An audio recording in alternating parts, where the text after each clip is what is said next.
Olá, pessoal, como que vocês estão por aí? Tudo bem?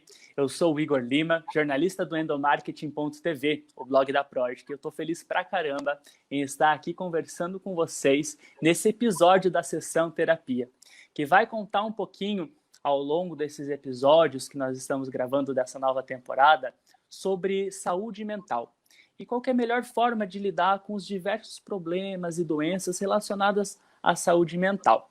E o tema escolhido para o episódio de hoje é Síndrome de Burnout. Esse que é um tema aí super importante a ser falado, um distúrbio psíquico causado aí pela exaustão da mente e que levou o Brasil, inclusive, a ocupar o segundo lugar no ranking de países com maior número de pessoas diagnosticadas com essa síndrome de burnout.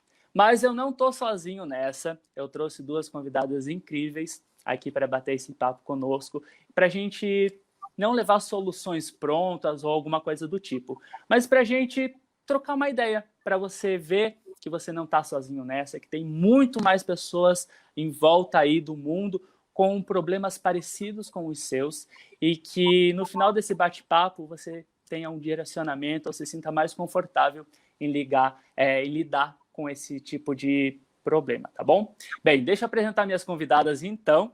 Aqui a gente tem a Athena Nardi, ela é psicóloga, mentora e especialista em carreira.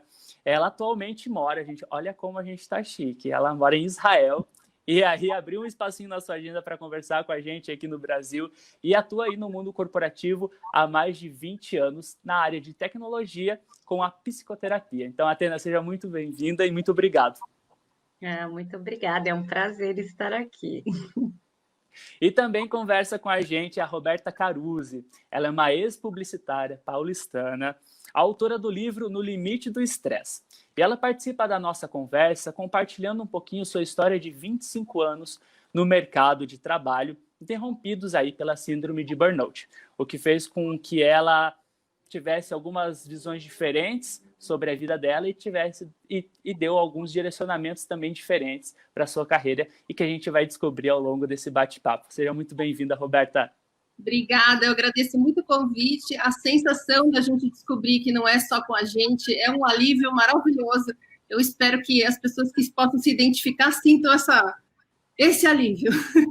Com certeza. Bem, e durante a primeira temporada da Sessão Terapia, que nós lançamos essa série de reportagens em relação à saúde mental durante a quarentena, um dos pontos que fez com que a gente desenvolvesse essa série era justamente para a gente compartilhar histórias e ser realmente um bate-papo, que a gente pudesse trazer histórias de pessoas que estão passando pelo mesmo tipo de situação ou situações parecidas e que a gente conseguisse dar um alívio de alguma forma ou até um direcionamento para a pessoa tratar esse assunto. Eu queria começar esse bate-papo e não tem uma forma melhor do que começar esse bate-papo, senão com a sua história, Roberta. Você, como eu comentei aí na sua apresentação, você é uma ex-publicitária. Então eu queria que você contasse para a gente o porquê desse ex-publicitária e como que foi a sua história até você chegar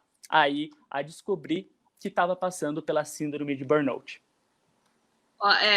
Bom, eu entrei na faculdade com o objetivo específico de ser redatora publicitária, eu sempre tive esse sonho, e foi o que eu fui a vida inteira. Fui redatora e depois fui planejamento, mas em agência de marketing promocional, os dois cargos se misturam um pouco.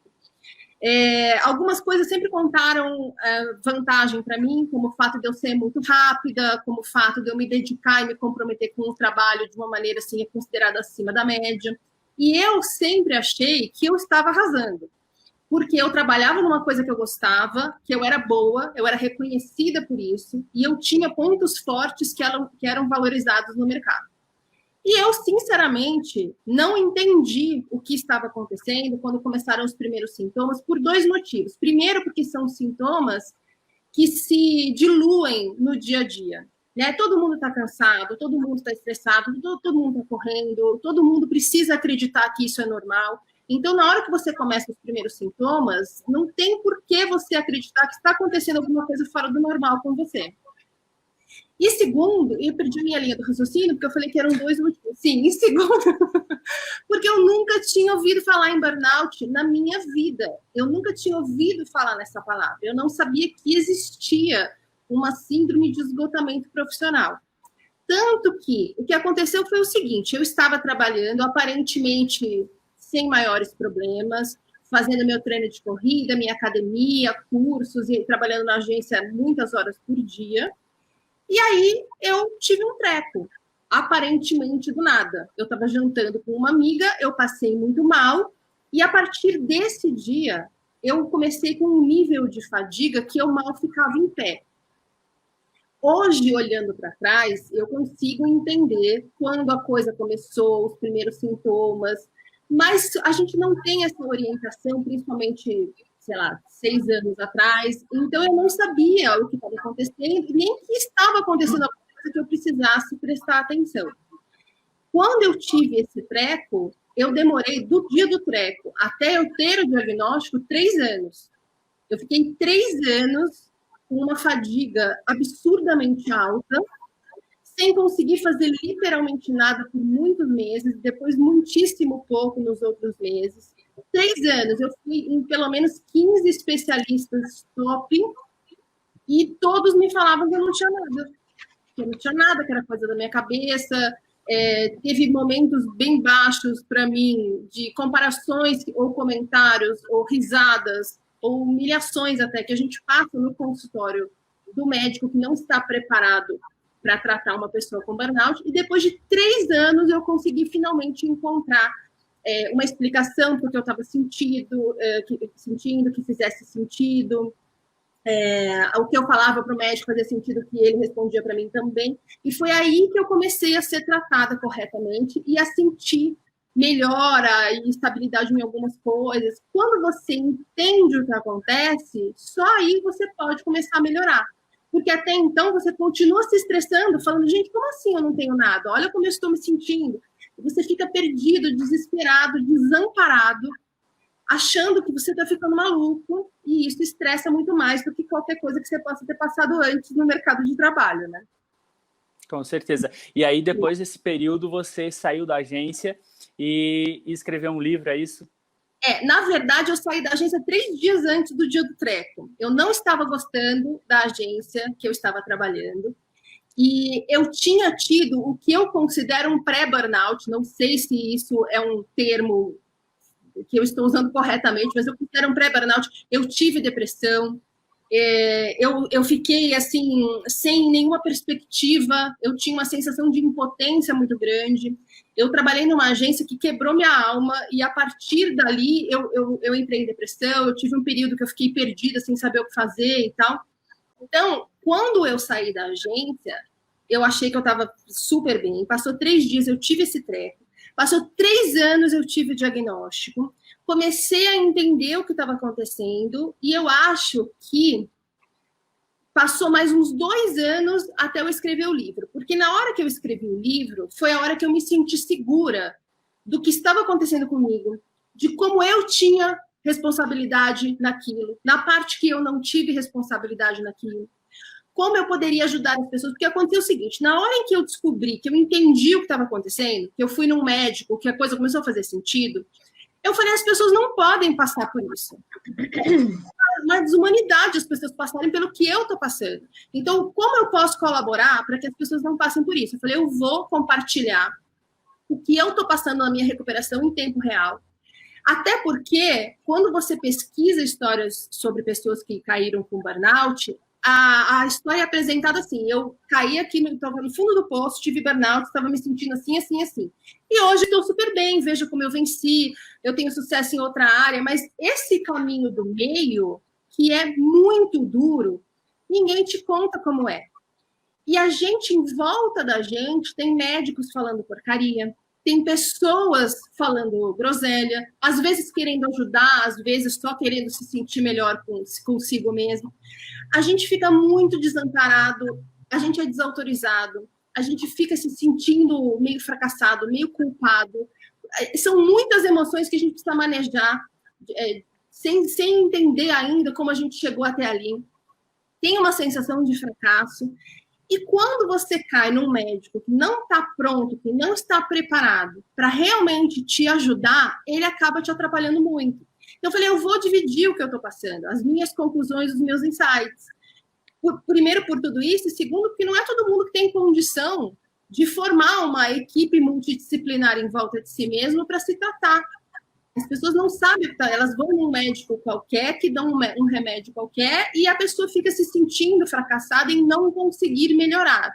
Então, eu vou começar a dividir. Mas, assim, foi meio despretensioso. Quando eu dei por mim, tinha muita gente me procurando, conversando comigo, trocando experiência, e eu vi que elas realmente se sentiam melhor quando descobriam que não era só com elas, que elas não estavam loucas, que tem tratamentos que funcionam mais do que um médico que fala é tudo coisa da sua cabeça. E aí a coisa começou a se ampliar. Por isso, o livro, na verdade, vou contar que a intenção primeira era dar uma organizada no conteúdo do canal até ali. Porque eu fui falando, eu ainda faço isso, eu vou falando um tema que vem à minha cabeça, que é mais relevante para mim naquela semana, e aí chega uma hora que você fala, puxa, eu falei sobre isso antes, a pessoa que chega agora não necessariamente acompanhou, então o livro era um apanhado geral do mais relevante de todo o conteúdo que tinha sido postado até ali, organizado de uma forma que mesmo quem nunca soube quem eu era, pode acompanhar de um jeito compreensível, né? E aí, no final das contas, eu vi que mesmo quem acompanhava o canal desde o começo achou que era mais bacana ler sobre aquilo numa paulada só, numa organização mais cronológica. Eu dividi por temas, então eu achei que ficou bacana, assim, a intenção de ajudar as pessoas foi atingida. Que legal. E, Athena, como a Roberta comentou, existe muita confusão em relação ao que seria a síndrome de burnout ou esse esgotamento mental. Como que a gente pode diferenciar aquele alto nível de estresse com a síndrome de burnout? Existem alguns sinais que mostram que a gente está passando por essa doença? Sim, existe. Bom, antes de tudo, leiam o livro da Roberta, tá? Ela com certeza atingiu o objetivo dela de fazer com que as pessoas entendam esse meio caminho. Perfeito isso que você falou, tá, Roberta? Esse meio do burnout, que não tem só adoeci, fui para o psiquiatra, tomei remédio e agora eu tô ótimo, refiz tudo. Não é assim que funciona. Bom, respondendo a sua pergunta, o estresse, ele não é necessariamente algo ruim, tá? O estresse se a gente pensar de uma maneira muito simples, o estresse, ele se dá quando você se vê diante de um perigo, você tem uma reação aí que ela acontece no nosso cérebro para nos deixar mais atentos, e aí vamos supor aqui antes, a gente fica um pouco nervoso, vamos gravar uma entrevista, então a gente pode até ficar um pouco estressado. E aí você realiza aquilo e depois o estresse vai e seu corpo entra em equilíbrio. O que acontece por que você tem a síndrome de burnout? Você fica anos com esse estresse, né? Então, assim, a Isma, ela fala, muitas pessoas falam 2 anos e meio de estresse. A minha experiência, a Roberta me corrija se eu estiver errada, a minha experiência me mostra que muitas pessoas são capazes de aguentar muito mais. Eu já tive pacientes que aguentaram 8, 9 anos, tá? Então, é um estresse que todos os dias você está vivendo, E é isso que a Roberta falou mesmo, tá? Você vai, não, mas agora eu não posso, até que chega uma hora que você para. Então, a diferença é o quê? É um esgotamento não só mental, como físico, porque começam a aparecer uma série de doenças, você começa a somatizar uma série de coisas no seu corpo a ponto de você chegar e falar, eu não aguento mais. Ou você tem um derrame, se eu contar aqui para vocês a quantidade de pacientes que eu já atendi que tiveram derrame, que tiveram infarto, porque você passa desse ponto. A Roberta, pelo que ela está me falando, você não teve um pré-burnout, você teve um burnout, mas você aguentou firme. Acho que é o burnout pré-treco. Porque na hora que o cérebro desliga a chave geral, eu falei, eu vou considerar o treco como sendo o ápice do burnout. Tudo que veio antes eu botei no pré. E o que acontece nesse momento, Roberta? Muitas pessoas, elas saem do trabalho, isso é muito comum, tá? Elas conseguem, por exemplo, ir para o médico e pedir licença. E aí elas vão entregar o atestado e elas não conseguem entregar o atestado. Acabou, burnout, queimou, até a última gota, queimou, ela não consegue mais um dia para o trabalho. Então, a diferença do estresse e do burnout é que o estresse, o seu corpo volta para o equilíbrio. O burnout, a síndrome de burnout, você ficou submetido tanto tempo a esse estresse, que chega uma hora que você tem o prego, que a Roberta falou. Ou acontece isso que eu disse, a ponto de você não aguentar mais um dia, ou você sai do trabalho, ou você acha que você está bem, ou você começa um tratamento e de repente você desaba. Então, o estresse ele é bom quando ele volta o nosso corpo para o equilíbrio. Agora e aí só complementando isso que você me perguntou, a gente vive numa sociedade, a Roberta fala muito sobre isso no livro dela, a gente vive numa sociedade que está dizendo o tempo inteiro o que para a gente? É a ditadura da produtividade. Se vamos pensar agora na pandemia, o que mais se viu nas redes sociais? Seja resiliente, seja criativo, tem inteligência emocional, tenha rotina, crie planilhas, crie horários, faça isso com seus filhos e as famílias Doriana, todo mundo postando que tá todo mundo feliz, criando. Nossa, olha que família boa, pintando com as crianças. E as pessoas estão ali trabalhando 12, 14, 16 horas porque elas estão em casas. E a Roberta fala também no livro dela que é bonito no Brasil. Você dizer que você trabalha 14, 16 horas e que você vai ser um homem de sucesso. Aqui em Israel, por exemplo, se você trabalhar 14, 16 horas, vão te questionar. Por que você está trabalhando tanto? Tem uma teoria que explica isso, né? Eu lembro que eu vi desculpa te interromper, mas eu vi uma entrevista do Pedro Cardoso, logo depois que ele tinha mudado para Portugal. E ele falou um negócio que ele falou assim, que ele percebeu isso claramente quando ele chegou lá. A gente aqui no Brasil mora num país há décadas, não estou falando do governo atual, há décadas nós vivemos num país que o governo não te dá nada e o que ele puder, ele tira. Então, a gente é criado desde que nasce para que você tenha um radar, vendo onde você pode ter uma oportunidade, onde você possa passar pelas pessoas, porque se você não passar na frente das pessoas, se você não fizer tudo o que tiver ao seu alcance para conseguir o que você acha que deve ser seu, outro vai pegar. É contra a lei da abundância. Então, para você ter, outro precisa não ter. E é por isso que a gente anda na rua e as pessoas estão se jogando na frente do carro para atravessar, elas não podem esperar 5 segundos. Então, quando você vai crescendo no meio dessa cultura, você aprende que o seu valor vem pela sua produção. Você só tem um valor se você estiver ativo. Você só é importante se você for insubstituível. E se você só é insubstituível se você der a sua vida por aquele trabalho. Porque senão você pode perder aquele emprego, você vai ficar sem nada. E estar sem nada faz com que você seja julgado como uma pessoa que fracassou na vida. Existem padrões que a sociedade meio que coloca como uma obrigatoriedade para você. Você precisa ter um relacionamento estável, você precisa ter um emprego que te dê um cargo X com um salário X, que você possa obter coisas para mostrar para as pessoas que você chegou lá. Então, a coisa que mais acontece é quando você chegar ao burnout, você ser chamado de fracassado e se sentir assim. É como se você não tivesse dado conta de ser adulto. E, ao mesmo tempo, as pessoas que estão à sua volta, elas precisam desesperadamente acreditar que vale a pena o que elas estão fazendo, porque elas também estão infelizes, também estão doentes, também estão estressadas, elas também estão com uma sensação de que elas não estão dando conta e que não sabem como fazer para sair dali. Quando elas veem você caído, elas precisam apontar a sua fraqueza para que elas se sintam um pouco melhores com elas mesmas. Uma negação. E a gente dá muito valor ao julgamento dos outros. Então, na hora que você cai e se sente fracassado, as pessoas falam, você fracassou. Você fala, meu Deus, eu não dei conta de ser adulto. E isso te estressa mais. Então, é sempre uma soma de coisas que são consideradas normais. Então, eu tenho um capítulo do livro inteiro dedicado ao assédio moral. Eu descobri que eu sofri assédio, eu e todo mundo, nas agências, depois que eu saí. Depois que eu já tive o treco, que eu comecei a entender o que estava acontecendo. Porque aquilo é normal. É normal você receber um job sexta-feira, às 7 da noite, para entregar segunda às 9. E o fim de semana inteiro. O que você vai fazer no fim de semana? Aí todo mundo dá check-in no Facebook, que está na agência, porque isso faz com que você pareça importante. E a coisa vai sendo vendida como normal.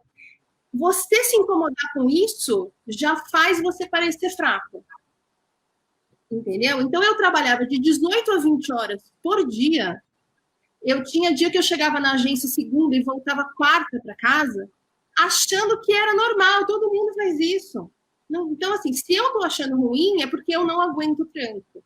Então, essa cultura que mata a gente e vai empurrando para o burnout. Porque o estresse é o quê? É a soma do cansaço com o medo. Então, enquanto todo mundo está falando, todo mundo está cansado, você acha que você está cansado. Você não entendeu que você está estressado. Sim, é realmente isso, né, Roberta? Até existe essa ideia de criar a imagem do profissional super-herói, super resiliente e que consegue se adaptar a tudo. E é normal, eu acho que mais do que normal, é necessário a gente assumir as nossas fraquezas, a gente mostrar que a gente não está bem, assinar, ei galera, não estou bem aqui, vocês podem me dar um tempo? Isso aí não faz mal a ninguém, inclusive ajuda muito a melhorar. Quando você está numa cultura em que você precisa passar por cima do outro para conseguir o que é seu, na hora em que você fala, gente, me dá um tempo, alguém vai falar, opa, ela pediu um tempo e pula no seu lugar. Então eu não posso. As pessoas têm medo de tirar férias, gente. As pessoas têm medo, eu vou tirar férias quando eu voltar, será que eu vou estar lá? E aí a pessoa fica desesperada de férias, checando o WhatsApp, respondendo coisa. Em agência é muito comum você estar viajando fora do país e aí você recebe uma mensagem. Acha um computador que eu preciso que você veja esse projeto hoje. Ou, você pode voltar uma semana antes, porque vai entrar uma concorrência. É normal. E se você fala não, você fica queimado. Você precisa falar assim. Então vem essa sensação de impotência. Eu não tenho o que eu possa fazer para evitar estar nessa situação. Eu estou dentro de uma cultura, minha empresa está dentro dessa cultura, eu estou dentro dessa empresa. Se eu sair dessa, é igual na outra. Então, fica muito complicado. E essa sensação de impotência que é o fator mais estressante que você tem dentro desse cansaço com esse medo. Aí começa a entrar, a somar o cansaço com o medo, com a culpa. E é aí que você entra no processo de burnout. Com certeza. Atena, existe alguma maneira para que a gente não se auto-sabote, digamos assim? Não sei se esse seria o termo correto, mas existem algumas boas práticas que possam conduzir melhor o nosso comportamento diante dessas situações aí de assédio moral e de situações onde você precisa assumir a ideia de que aquela necessidade sua em ter uma folga, em ter um intervalo, de ter um tempo de lazer, não se torne uma culpa, e sim uma necessidade para alívio mental? Uhum. Uma coisa que é muito comum quando alguém adoece, tá? É o quê? É a culpa, né? A Roberta estava falando disso. É uma culpa imensa e muitas vezes a pessoa ela adoece, ela já está tomando medicação, só que a medicação ela só vai tratar os sintomas. Ela está tomando medicação e ela está ali sendo consumida pela culpa. E quando você mostra para a pessoa que ela sofreu assédio moral, que ela passou por um desgaste muito grande, que ela foi além do limite dela, ela se dá conta pela primeira vez de que ela não tem culpa. Mas o que acontece? O que eu sempre trago como reflexão para essas pessoas? Tá, mas você também foi responsável por chegar até aqui. O que você vai observar, tá? Em pessoas que desenvolvem um burnout. Roberta, por favor, se não for, tá? Pessoas muito perfeccionistas, tá? Então, o perfeccionismo que ele chega ele te consome, te coloca dentro de uma prisão, aquele perfeccionismo. São pessoas que são excelentes profissionais, então eles dão tudo deles. São pessoas que têm uma dificuldade muito grande de colocar limites. Então, junta essa dificuldade de colocar limites. Então, eu pergunto para eles e faço os meus pacientes lembrarem qual foi a primeira vez que você não colocou limite. Foi só a primeira de milhares de vezes que você não colocou limite. E aí junta essa essas características, entre outras, com essa cultura que a Roberta colocou, e aí vira uma bomba. E com vitimismo também, né? Porque a pessoa que chega, ela está tão comprometida em corresponder à expectativa das pessoas, e é por isso que a gente se vê perfeccionista, porque o perfeccionismo é um escudo que te impede de receber críticas na nossa cabeça, né? Que aí, quando a gente chega no burnout, esse vitimismo faz a gente achar que foi injustiçado. A gente demora para entender a nossa responsabilidade.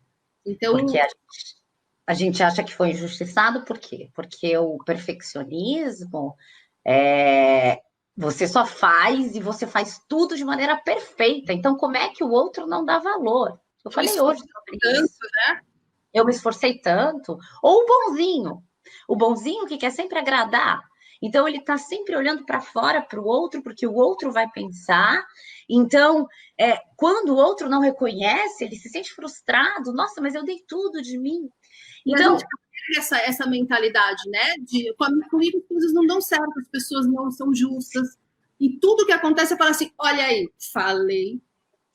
Então, assim, a primeira dica que eu dou até fiz um vídeo sobre isso hoje. Qual que é a primeira dica? Quem é o seu chefe? Como que funciona a cultura da sua empresa? Porque se vier isso lá de cima, dificilmente vai mudar. Se vier dali da microliderança, da microgerência, se você mudar, pode ser que o outro mude, tá?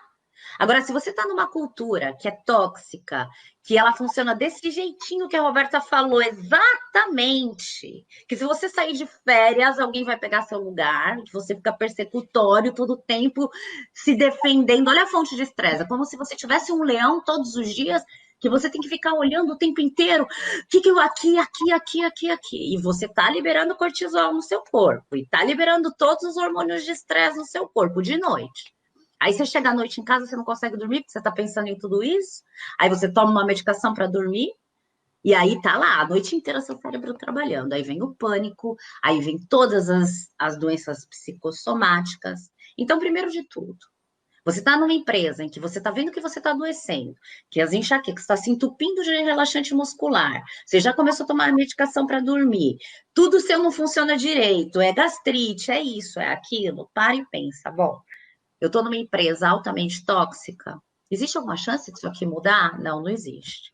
Então, vamos lá. Eu tenho um chefe que é muito difícil, ou eu tenho um chefe psicopata, por exemplo. Leiam O Inimigo Mora ao Lado, da doutora Ana Maria Beatriz, dos psicopatas, tá?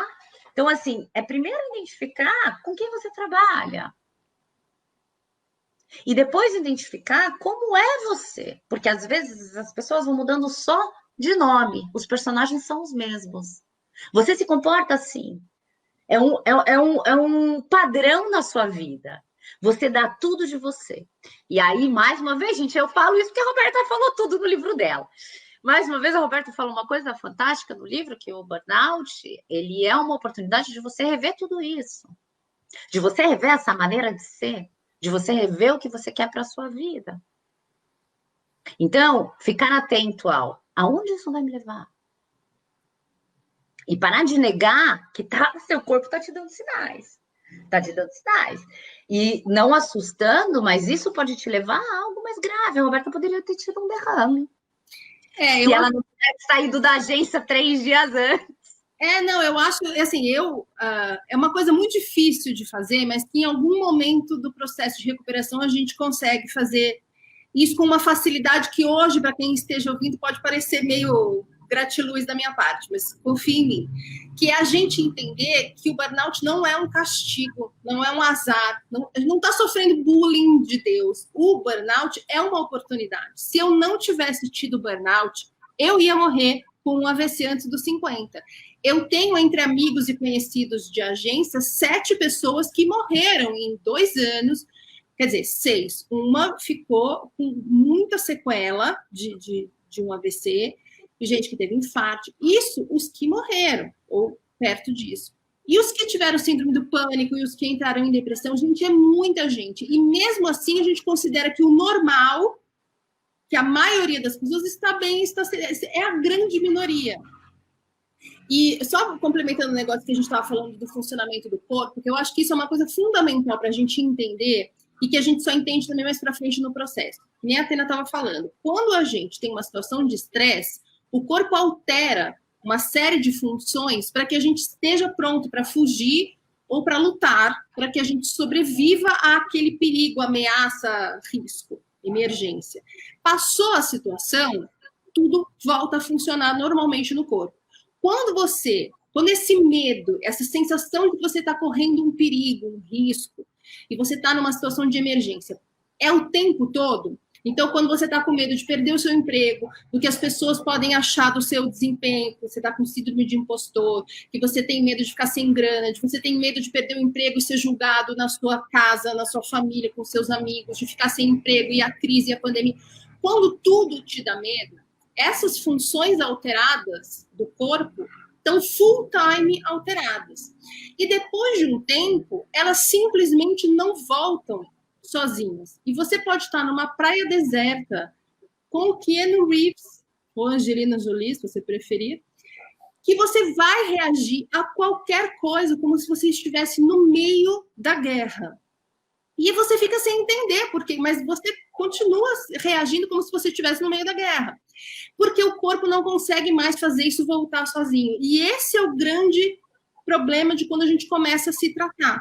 É entender que a gente escolheu ter um estilo de vida baseado no medo. A nossa motivação é o medo há muitos anos.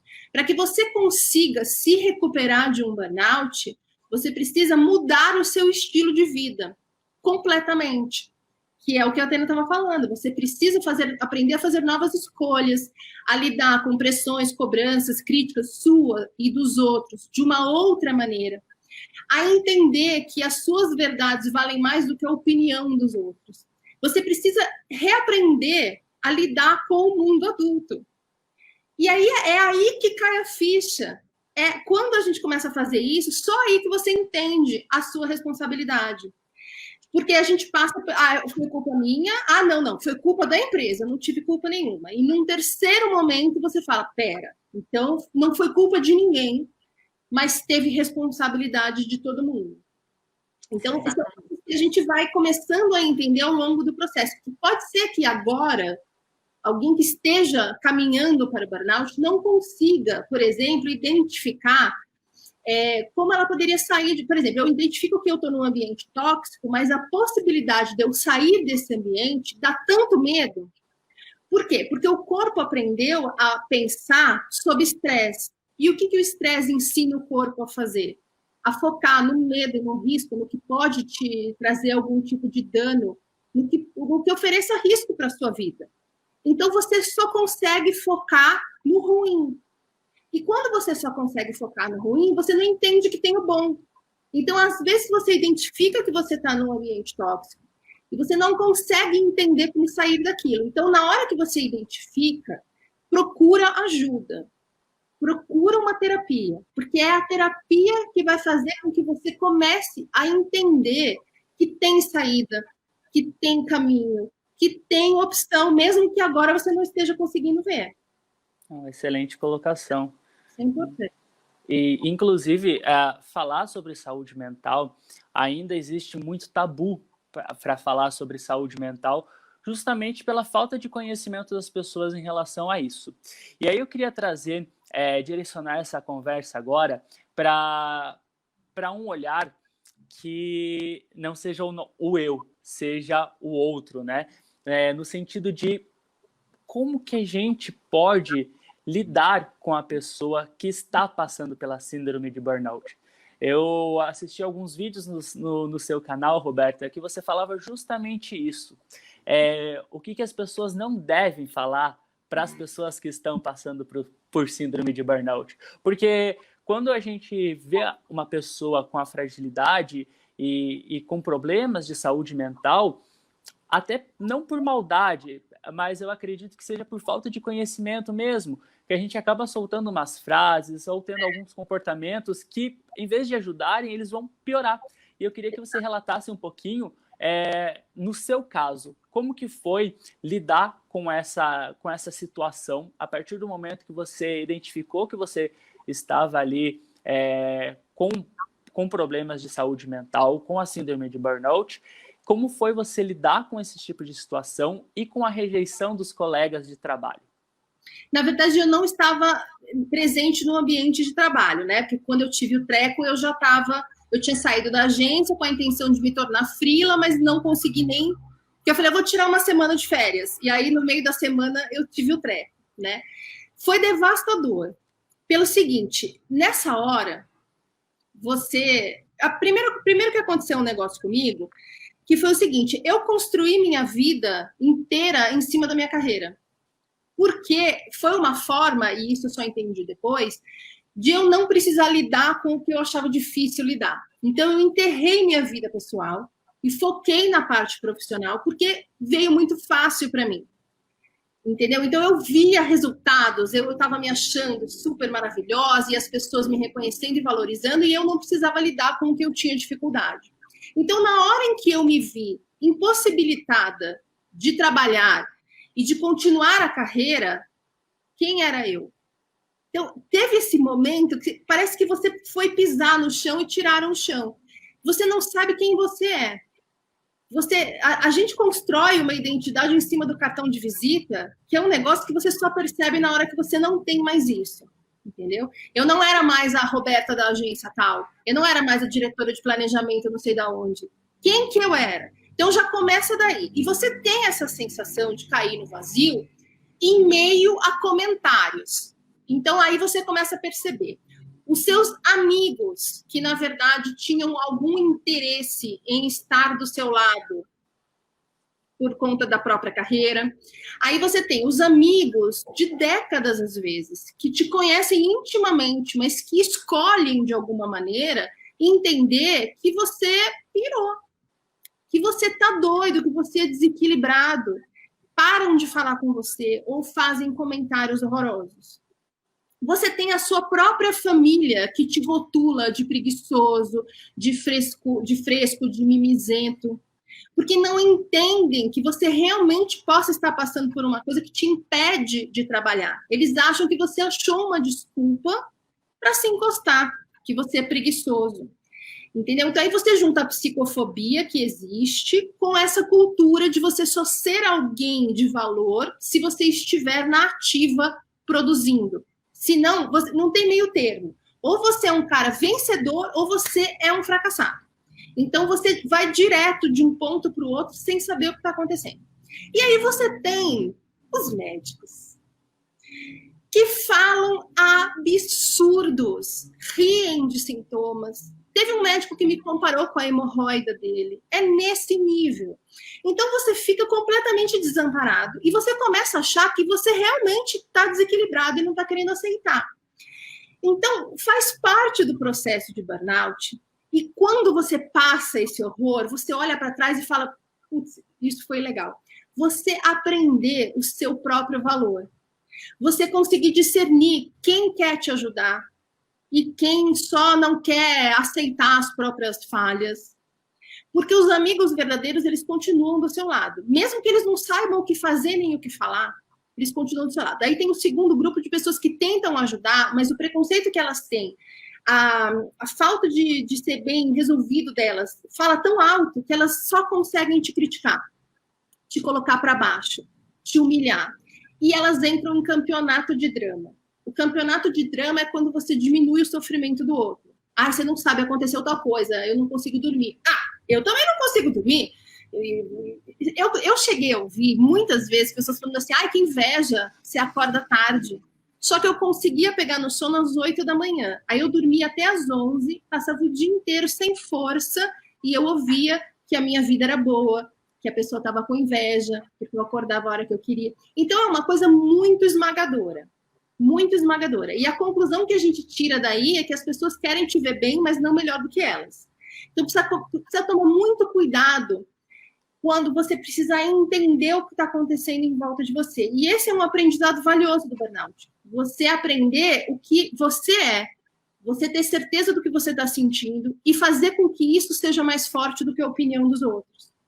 Então, quando a gente começa a ouvir essas críticas e isso machuca, é porque em algum lugar da gente a gente acredita nisso. Então, você começa a entrar em contato à força com tudo que você tentou esconder de você mesmo nos anos anteriores. Então, é muito complicado, mas é assim, é um tratamento de choque. Quando você consegue passar essa parte, você olha para trás e aí você começa a entender. Que bom que eu estou tendo um burnout. Porque se não fosse isso, eu ia ficar infeliz pro resto da vida. E quais foram, assim, as frases e situações, assim, que mais te marcaram nesse período de que você estava passando por situações difíceis, num processo de construção de melhoria, né? Você estava num processo de melhoria. Quais frases, assim, eram gatilhos para você nesse momento? Olha, eu ainda... Faz 6 anos que eu tive o treco, eu ainda sonho que eu estou trabalhando e preciso virar à noite. Eu falo, gente, pelo amor de Deus. E eu acordo numa angústia, porque na minha cabeça eu estou... Olha só, hoje aconteceu isso. Eu acordo e eu falo, bom, eu estou indo trabalhar na agência todos os dias, mas eu não estou recebendo salário porque eu tenho fadiga. Então eu acho que eu vou ligar para falar que eu não estou. Então você imagina o tamanho do trauma que é para mim eu ter tido que virar noites e noites e noites a fio. E eu ouço até hoje as pessoas falando, mas por que você não pega um freela? Eu falo, gente, eu não vou mais trabalhar nisso, eu não quero trabalhar nisso, porque eu entendi que não existe uma outra forma de trabalhar. E esse não é o meu ritmo. Mas as pessoas me cobram. E quando elas perguntam se eu não vou pegar um freela, isso é uma coisa que eu ainda lido mal. Eu ainda fico com raiva da pessoa, eu ainda fico tentando entender o que está por trás desse comentário. Então, todo mundo que chega a um burnout tem sintoma de síndrome, como é que chama, de estresse pós-traumático. Porque a gente acha que trauma é só um negócio que a gente ficou correndo um risco de vida, mas é tudo que faz com que a sua integridade, você acha que sua integridade possa correr um risco. Então, as pessoas não entendem isso como trauma. Então, os piores para mim são que você não pega um freela, ainda recebo comentários de que bom que eu posso acordar a qualquer hora, eu queria ter muito essa possibilidade. Eu tenho inveja de você, porque eu preciso acordar e trabalhar, e eu sempre falo, eu troco com você, não tem problema. Eu tive uma fase que eu não podia andar muito, porque o meu sistema de alerta era acionado, então se eu fosse até a esquina a pé, eu não dormia à noite, e aí eu ouvia que, na verdade, eu estava com medo de fazer alguma atividade física. Eu até hoje me pergunto, mas você não vai na academia? Como... as pessoas criticam as minhas escolhas em relação ao meu tratamento como se eu não tivesse sarado ainda, porque eu não aceito um tratamento tradicional, por exemplo. Então, eu ouço muito, não é melhor sendo um médico de verdade, como se eu estivesse indo num pajé. E coisas do tipo assim, como é que você mantém seu padrão de vida? Mas se você não está trabalhando, como é que você paga as contas, sendo que eu não estou pedindo para ninguém pagar minhas contas em momento nenhum? Então, são os questionamentos que todos nós escutamos, que não leva nada a lugar nenhum, e parece que a pessoa só está criticando, ela não está tentando entender. Ela, na verdade, está te julgando. Ela está deixando claro para você que ela acha que você não sarou ainda porque você não quer. Porque você não aceita, talvez porque ela não entenda, não sei. E da parte dos médicos, teve alguns momentos, como, por exemplo, eu lembro que a minha visão ficava muito turva. E aí eu ia no médico e ele falava assim, mas você tem mais de 40 anos, e ria, ha, ha, ha, ha. E aí você fica, sabe, completamente desamparado. Esse médico que me comparou com a hemorroida foi o ponto mais baixo do meu tratamento, porque eu cheguei com um exame que mostrava que eu estava com a desautonomia toda fora de controle. Ele olhou por meio segundo e falou, não, você não tem desautonomia, você não tem nada. E aí começou a me comparar com a hemorroida. O que ele quis dizer com isso? Que era uma angústia que eu tinha, alguma coisa que me fazia mal psicologicamente na minha vida, e que todos os sintomas eram justificados por isso. Então, a hemorroida em questão é porque ele teve por 20 anos e só sarou quando ele se separou da mulher dele. Então, assim, é um nível de compreensão quase cruel que as pessoas fazem questão de passar para você. É uma forma de te criticar, porque o que é entendido pela maioria é frescura, é mimimi, você está fazendo drama, você é preguiçoso. E as pessoas precisam acreditar nisso, porque se elas acreditarem que você caiu doente, elas vão perceber que elas também podem cair doente, e isso faz com que elas precisem mudar muita coisa nelas. E elas não sabem o que fazer, e talvez elas não tenham força e estrutura para fazer isso. Então, elas precisam te colocar para baixo. Então, os comentários são geralmente nesse sentido, de enaltecer como você agora está com uma vida excelente, porque você não precisa vir trabalhar como eu, que me esforço e ralo para pagar, inclusive acumulando o seu trabalho, que você saiu aqui da empresa, também tem isso. E, Atena, como que, do ponto de vista da psicologia, nós podemos desenvolver ainda mais esse lado da empatia? Qual que é a melhor forma da gente conviver e lidar com pessoas que tenham a síndrome de burnout? Mesmo a gente não tendo conhecimento, como eu, por exemplo, posso ajudar de alguma forma a minha colega de trabalho ao lado que está passando por esse tipo de situação? Bom, a síndrome de burnout, ela é invisível, né? Então, de acordo com tudo isso que a Roberta falou, você passa uma vida inteira tentando esconder de todo mundo algo que nem você mesmo sabe, que você não trata aquilo, e aí você coloca aquilo na sua carreira, e aí quando você adoece, você precisa explicar para as pessoas de alguma maneira. Como é que você não tem explicação? Porque não tem um exame que te mostre isso. Pode ter um exame que mostre que, às vezes, seus exames saem alterados, mas às vezes não saem. A Roberta ainda descobriu algumas coisas aí no meio do caminho, mas poderia ser que os exames dela dessem tudo normal. Como que você explica que você não tem força para tomar banho? Porque uma pessoa que ela tem síndrome de burnout, assim como a depressão, ainda que muitos artistas, muitas pessoas, elas ainda falem e fiquei deprimido, as pessoas ainda falam que depressão é a falta de tanque de roupa para lavar. Então, a empatia aqui é o quê? Não é porque você não está vendo que a pessoa não está sofrendo. Na psicologia, a gente fala que não existe realidade. Existe a maneira como a pessoa sente o mundo. A maneira como ela enxerga o mundo. E muitas vezes, realmente, você vai negar e você vai ser insensível porque você está fazendo... É uma tela de projeção, né? Então, eu jogo para você aquilo que está acontecendo comigo para eu poder não olhar o que está acontecendo comigo. E também porque algumas pessoas não sabem como lidar. Algumas pessoas não fazem a mínima ideia do que fazer quando vê um amigo largado, quando vê um amigo que não tem forças para nada, ou quando o único conceito de vida dela é o quê? É que ela tem que trabalhar. Então, a Roberta teve uma grande carreira de sucesso. Algumas pessoas ao redor dela talvez não compreendam, porque na cabeça dela e a maneira dela de enxergar o mundo é qual? Bom, você tem que estudar, você tem que ter uma carreira, você tem que ter foco na sua carreira. Como assim você vai se reinventar? Como assim você vai abrir outra coisa? Como assim você vai parar a sua vida? Então, muitas pessoas, elas ficam paralisadas quando elas adoecem, porque o que elas fazem? Outra coisa, respeitar o que o outro escolhe para se tratar.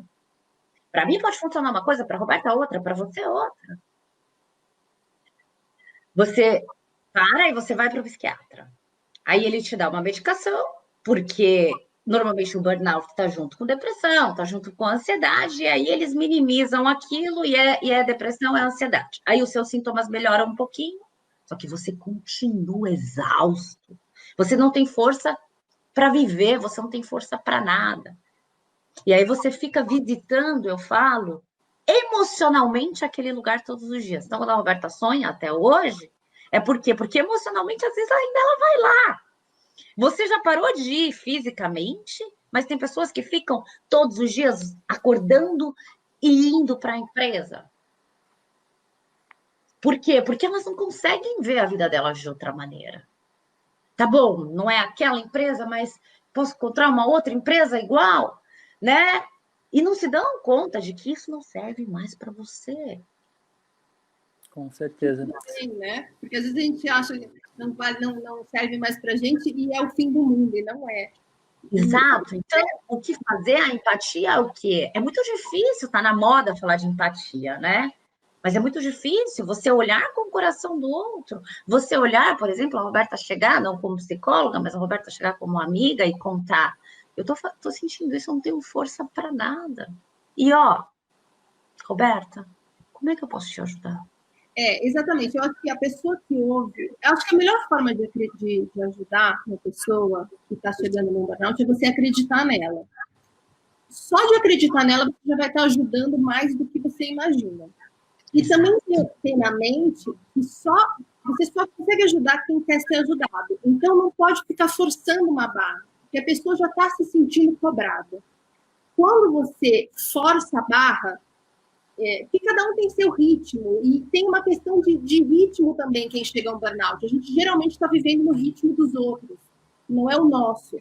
A gente está tentando se encaixar num emprego, num trabalho ou num relacionamento que não é exatamente como a gente é. A gente precisa se encolher um pouco, se encaixar de um outro jeito. Então, a gente já está se sentindo cobrado. A gente não tem uma referência de como é fazer as coisas de uma outra forma, porque muito provavelmente isso veio desde a sua infância. Você veio aprendendo com a sua família, com o seu desempenho, na comparação com os seus irmãos, não sei, a lidar com as coisas daquela forma. Então, às vezes, tem uma sensação de que para eu me ajudar, se eu procurar uma ajuda, eu vou precisar mudar o que eu sou, eu não sei ser de outro jeito. Então, tudo isso, quando você força a pessoa a procurar uma ajuda quando ela não está pronta ou quando o medo é muito grande, você, na verdade, está contribuindo para ela aumentar o estresse na vida dela. Exatamente. Né? Não julgar. E tem mais uma coisa. Cada pessoa, quando ela adoece, por exemplo, muitas vezes, aquela pessoa, ela precisa o quê? Sair dos sintomas. Porque ela não ter força para fazer nada, ela está profundamente deprimida, pode fazer com que ela não consiga pensar, ela não consiga raciocinar. Então, muitas pessoas podem ficar ali 8 meses, 1 ano, ali naquele estado de inércia. Por quê? Porque ela, dentro dela, porque a burnout é um pane, né, no seu corpo. Como se estivesse, na verdade, organizando tudo isso. Com certeza. Com certeza. Bem, gente, caminhando aí para o final do nosso bate-papo, ao longo dessa conversa, a gente chegou a mencionar em alguns momentos o termo ambiente tóxico, que é aquele cenário de empresa onde tem um assédio moral, onde tem aquela cobrança excessiva por resultados, não só a autocobrança, mas também o julgamento dos outros em relação ao seu desempenho, enfim, N motivos que constroem aí um ambiente propício a ser desenvolvido a síndrome de burnout. E para caminhar aí para o final dessa nossa conversa, eu queria perguntar para ti, Athena, quais são os pilares básicos para a construção de um ambiente corporativo que seja saudável para os colaboradores? Existem alguns princípios básicos para que as pessoas responsáveis pela gestão de pessoas, os líderes e CEOs, construam dentro do seu ambiente corporativo um clima bacana para que seja evitado a síndrome de burnout? Com certeza. E eu acredito, sendo otimista, tá? Eu acredito que as empresas, elas estão caminhando para isso, porque cada vez mais as pessoas, elas estão exigindo mais qualidade de vida, mais humanização dentro das empresas. Então, a primeira coisa de tudo é o quê? É ser humano, coisa que muitas empresas não são, tá? E tem uma cultura que vem desde lá de cima, desde a presidência da empresa, que aquele colaborador, ele é uma pessoa. Essa coisa de a liderança horizontal, né? Quase uma utopia hoje, as startups têm, que você não tem aquela coisa da hierarquia, né? Algumas empresas já começaram a colocar isso em prática, porque as empresas estão percebendo que muitas pessoas estão adoecendo.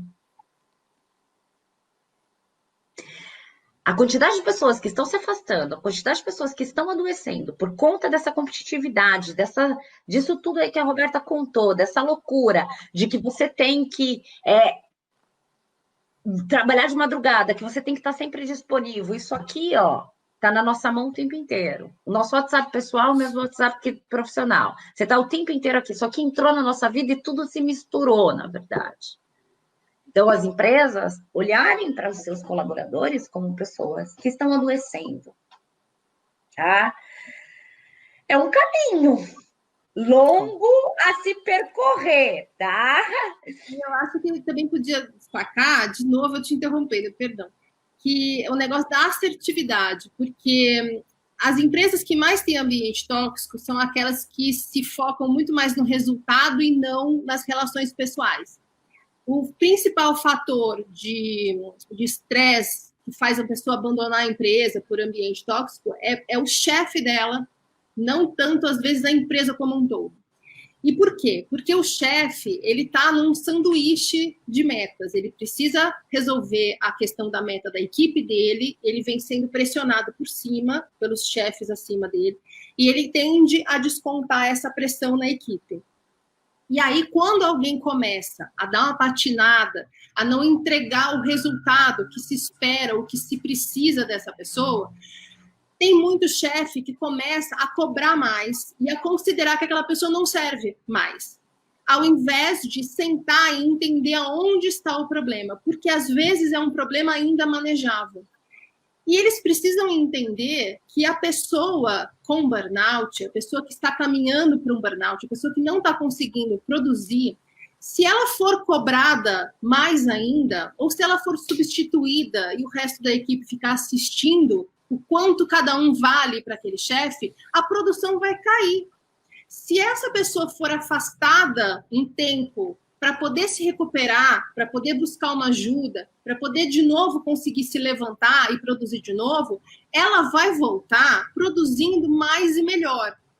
Porque ela vai entender que ela tem um valor ali, que estão preocupados com ela. Mas o que a gente vê normalmente são pessoas sendo descartadas, se sentindo injustiçadas, e aí levando essa frustração para todo mundo, porque se a gente está numa equipe e vocês me veem demitindo uma pessoa, falando, ai, que saco, a pessoa não está dando conta, chama o próximo, o que você vai entender que vai acontecer com você se você cair? E aí você vai adicionar mais uma camada de estresse no que já deve ser ruim para você, né?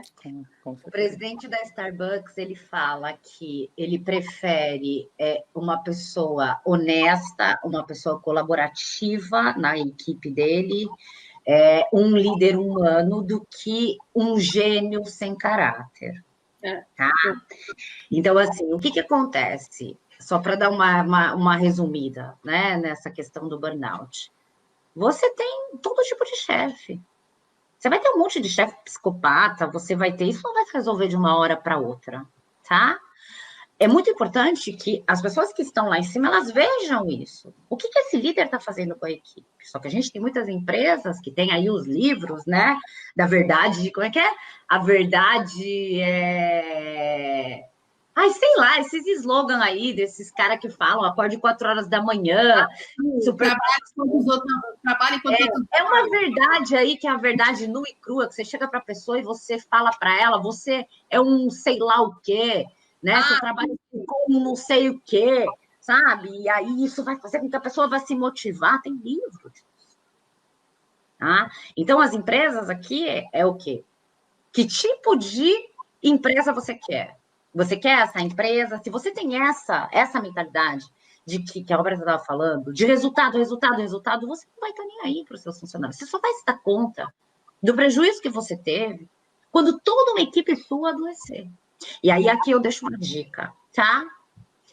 Você vê estressado, por N motivos, tá? Porque você tem alguma insegurança na sua vida profissional, porque você não consegue olhar para você e reconhecer o bom profissional que você é. Porque a Roberta, por exemplo, contou o quanto que ela era boa naquilo que ela fazia, ela dedicou a vida dela, a carreira dela. Então, ela tinha que ter esse olhar para ela e falar, eu sou muito boa e eu não vou admitir isso. Porque esse não é o único lugar do mundo que existe para trabalhar. Então, a primeira coisa é o quê? Você vem de um estresse muito grande, olhar para você mesmo e falar, eu sou um bom profissional, eu não tenho que passar por isso. Eu não tenho que atender ninguém de madrugada, eu não tenho que fazer isso. Você quer estar no mundo corporativo? Você que estiver ouvindo a gente, ok, você pode estar. Mas você tem que colocar limites, porque senão você vai adoecer.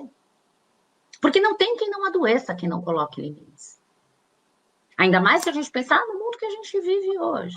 E aí, quais são os primeiros sinais que a gente não falou aqui, né? Se o Humberto quiser falar rapidinho, nem sei se dá tempo, mas assim, você começou a perceber o quê? Que cada vez você vai mais se arrastando para o trabalho. Quando você está no trabalho, você não vê a hora de voltar para casa para dormir. Quando você vai para casa, você só consegue pensar em trabalho. Suas relações estão todas afetadas. Você só fala de trabalho. O que eu percebi era isso. Eu só tinha um assunto, eu ia para casa só para dormir, mas eu não conseguia dormir. Eu comecei a ter muita falha de memória, mas nível ir trabalhar e depois minha mãe falar, você deixou sua chave aqui na porta? Isso. Por exemplo, eu estava indo com o carro pela Faria Lima, ali, saindo da agência, e daí eu tinha que parar, porque era 4 da manhã, eu não sabia se eu estava indo para casa ou indo para a agência. Aí eu precisava parar o carro e pensar, o que eu estava fazendo?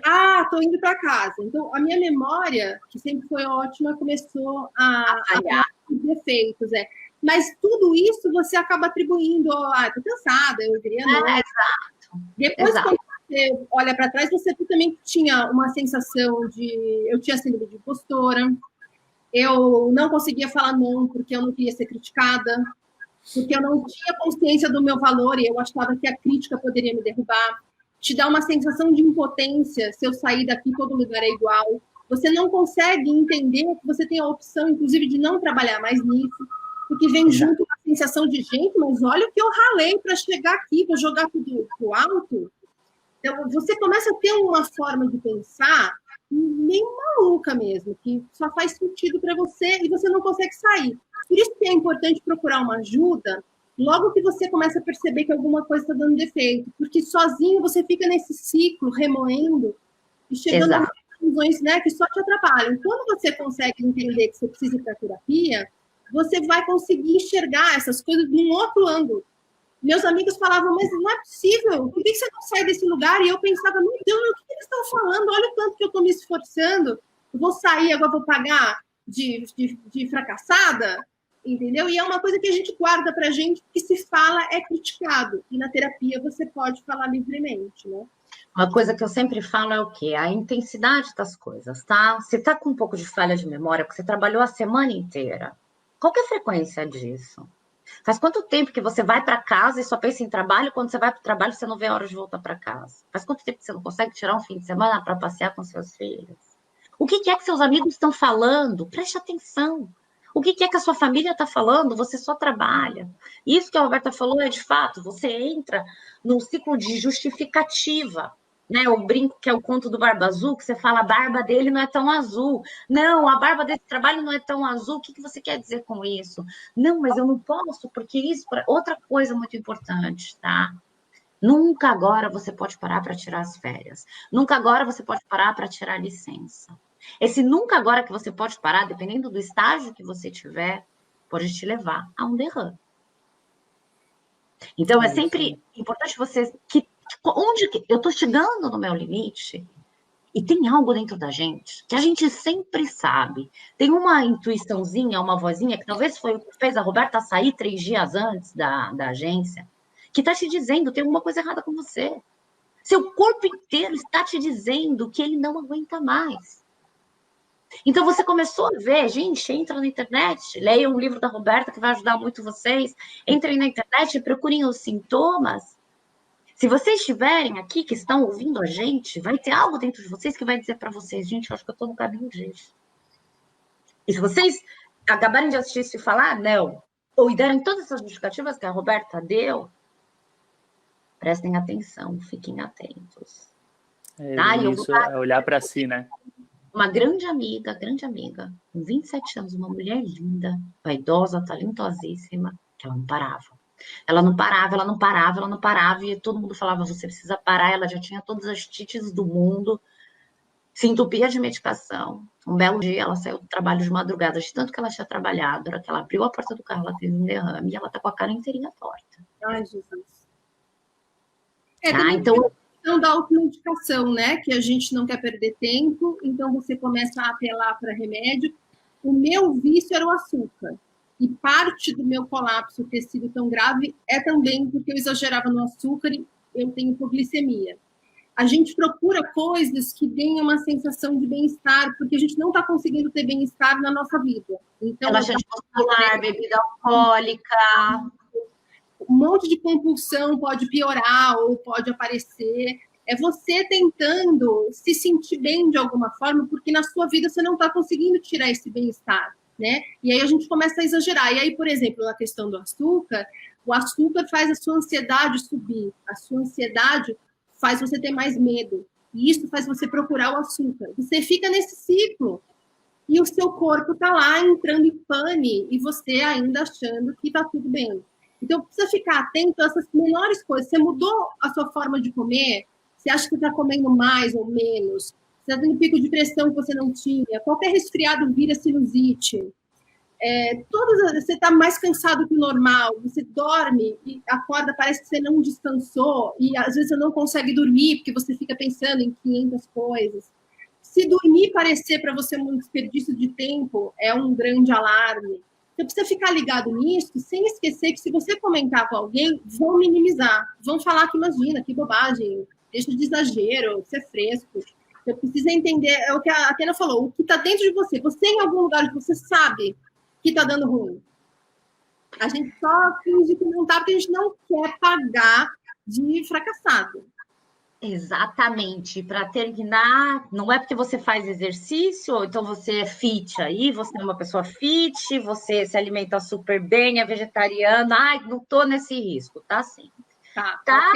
Se você fizer academia, você acorda 4 horas da manhã, e você vai para academia, aí depois você vai fazer não sei o quê, e o seu dia inteiro tá preenchido e você não para. E tem algo dizendo para você o tempo inteiro que você tem que estar produzindo, que você tem que estar produzindo o tempo inteiro. Muitas vezes não é o seu trabalho que te causa tudo isso, só o seu trabalho. Mas porque quando você chega em casa, você continua trabalhando, a sua mente não para. E às vezes não é nem que você continua trabalhando, às vezes você em casa tem um ambiente de alguma maneira estressante, porque o burnout é o seguinte, o burnout é uma soma de 3 coisas, de sobrecarga, de ambiente tóxico e de uma inabilidade emocional da pessoa. Mas uma mãe de recém-nascido, ela também pode ter um ambiente tóxico em casa. Ela pode ter a família pressionando para ela estar sempre linda, disponível. Ela tem uma ideia de que ela deveria estar muito feliz e, na verdade, ela está um pouco deprimida. Ela tem uma sobrecarga de trabalho que não é reconhecida, que faz com que ela fique frustrada.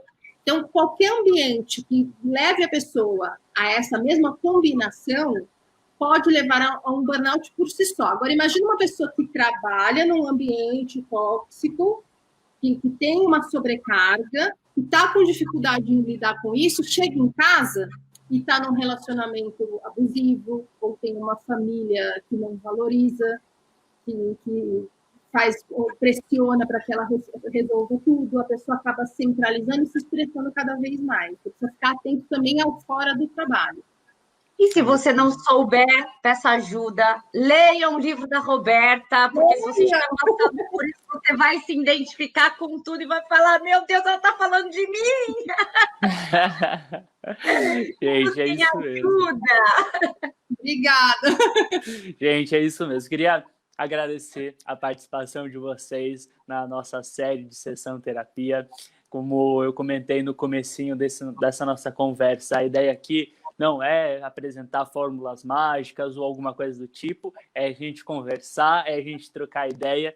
E se você aí do outro lado se identificou com alguma coisa ou que esse conteúdo que a gente está produzindo te ajudou de alguma forma a acender uma luzinha que seja lá no final do túnel, eu fico super feliz. E quero abrir espaço agora para as nossas convidadas aí compartilharem, tanto a gente falou, né, dos conteúdos que são produzidos tanto pela Atena quanto pela Roberta, não só no livro, mas também no canal do YouTube. Então o espaço fica aberto aí para caso as pessoas queiram conhecer um pouquinho mais sobre vocês, sobre o trabalho de vocês, como que elas fazem para te achar. Vamos começar pela Roberta. Eu tenho um canal no YouTube que se chama No Limite do Estresse, que é o nome do livro, e a pessoa nem para trazer um livro para fazer um merchandising, né, gente? Esqueci, tá? Aqui, eu tenho aqui no celular, né? E no Instagram também, o arroba é No Limite do Estresse, está espelhado no Facebook, mas eu foco ali no Instagram. No Instagram tem conteúdo todo dia, e no YouTube eu coloco normalmente um vídeo semanal e um vídeo mais curtinho do Instagram que eu puxo para lá também. Eu vou compartilhando a minha recuperação. Olha lá, gente, este é o livro. Atena, melhor assessora de imprensa, gente. Então, No Limite dos Pés é o nome do livro, você vai encontrar em várias livrarias, lá na bio do Instagram tem o link, no Instagram. Tem forma Kindle para ler e-book. Temos formatos, é uma beleza isso. Show de bola. E para as pessoas te acompanharem seu trabalho também, Athena, como que elas fazem? Eu sei que eu, pelo menos, conheci o seu trabalho através do LinkedIn, né? Isso, eu estou no LinkedIn, eu tenho muitos seguidores lá, é a minha plataforma que eu mais atuo, mas eu estou no YouTube também, eu tenho um canal que eu criei recentemente, Saúde Mental com a Athena Nardi, estou no Instagram também, atena.nardi, e estou no Telegram também, são tantas, né? Tem uma página no Face também. E assim, eu falo muito sobre saúde mental, de uma maneira que as pessoas possam compreender, que não usando termos que só nós, psicólogos, ou quem faz terapia há muito tempo, entende. Eu falo sobre dificuldades do mundo corporativo, por exemplo, sobre colocar limites, sobre identificar quando você está numa relação tóxica, a hora de pedir ajuda, a hora de parar, tá? Eu tenho uma agenda um pouco assim, estou quase sem muito horário na minha agenda, porque eu tenho a questão do fuso também, mas eu atendo pela Vitude no Brasil. E tem meus contatos, inbox, fiquem à vontade. Se alguém me vê, quiser me fazer alguma pergunta, sem compromisso nenhum, está tudo aberto, vocês podem aí me procurar. Maravilha. Bem, eu também vou me despedindo aqui, sem antes convidar vocês a acessarem o nosso blog, o endomarketing.tv. Essa série de reportagens faz parte aí de uma série de 4 capítulos que a gente vai falar sobre saúde mental no ambiente de trabalho. Então, não deixe de acompanhar o nosso blog e também a gente aí nas outras redes sociais. E também esse episódio está disponível em formato de áudio através de podcast. Então, em todas as plataformas de stream, você pode procurar por Projecast. E aí você vai poder acompanhar aí todos os capítulos em formato de áudio também. Muito obrigado pela companhia. Fique bem e se cuidem. Valeu e até a próxima, pessoal. Tchau, tchau. Tchau, obrigada.